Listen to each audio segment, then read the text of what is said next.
Okay, so Judy, your turn to answer the last question that I'm going to ask on video, which is from doing this kind of task, is there anything that you learned about writing, or in your case, writing with your students, that you think could be used in another setting than this kind of setting where you've got a bunch of writing and you're trying to get the students to do it? Like, what is there anything that you learned that you think could adapt to a different setting?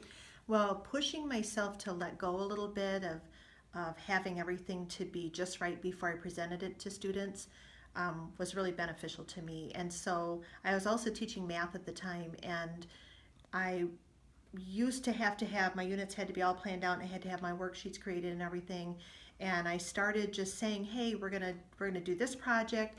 This is kind of the overview of how I want it to go. Here are the materials that we have, and as we go along, if you can think of anything that would be helpful or that isn't going well, would you write it up on this big sheet of paper up on the board? And I had markers up there, and it was, instead of me recording, oh, that student asked this question, or oh, they didn't get this, or oh, that was too much time or not enough time, I had students do that. And so sometimes they would say something, and I'd say, would you go write that up there? Or would you have your writer go write that up there?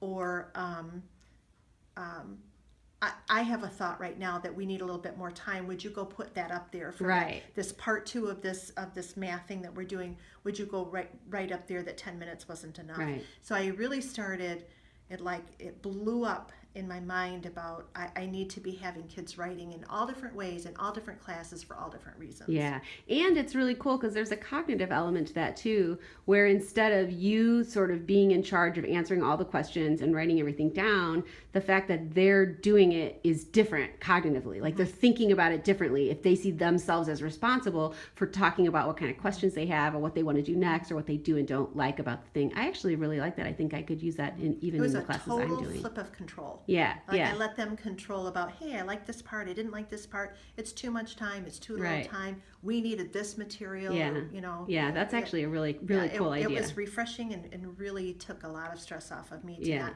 have to have it all planned out and to give up some control. Yeah, thank you.